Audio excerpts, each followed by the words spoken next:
Hi, myself Isha, a second year undergraduate engineer with specialization in computer science. This 4-week mentorship journey can be described as a roller coaster ride ranging from lots of confusion to design something, getting errors and exploring Google and finally come to Stack Overflow website to getting them resolved and then pushed back to the same cycle. But the best thing that I had learned through this amazing journey is that I have learned the spirit of confidence in myself and I gained the potential to push my limits to explore something and build something that seems to be impossible in the start. So this is the tech stack that I had used to develop this project, and this is the list of features that I integrated in this project. Now coming to the demo part of this project. So this is the landing page of the project. So now when we click on create a team button, it will ask my username. And after entering the username, it will direct me to the main conversation page, wherein I can invite someone by clicking on this invite button. I can even join the meeting. So here I am inviting other person. So the invite link of this meeting is shared by email.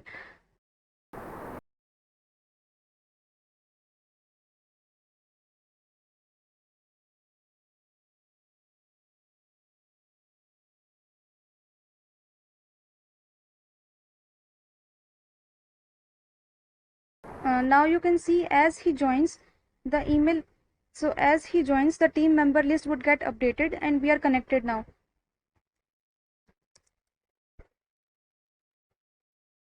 And from here we can invite more peoples, and whenever we want to schedule any meeting further, we can pre-inform all and check this join button, and now we are in the conference. So now I'm entering into the conference page.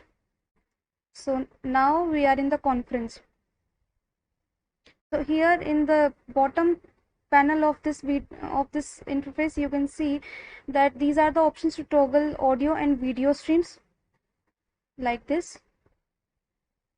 And from here I can invite some guest person as well.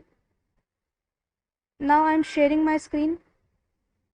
From here I can share any window opened or any Chrome tab of this browser. Now I am sharing the entire screen.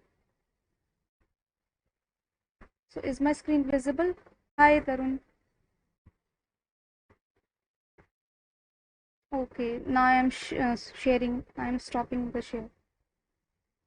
So here I can record the meeting as well. Whenever I click on the start recording, it will be converted to stop recording. And after double clicking the stop recording, the video get downloaded in my folder. From the chat button, I can even share some information in between the meeting that I want to share, like this. And after having this meeting, when I click on discontinue button, the meeting would get discontinued and we will be redirected to the same conversation page that we had earlier, and we can continue our discussion from here onwards. And when someone wants to leave that meeting, then she will click on leave button. After clicking on this leave button, the Chrome will prompt the user that are you sure you want to leave? Clicking on OK, this will direct us to the feedback form page wherein you can write your suggestions, feedback like this, which will be received by me. So this demonstrates all the features mentioned in the list, and that's what the logo of this web app also signifies, all in one. Thank you so much for listening to me.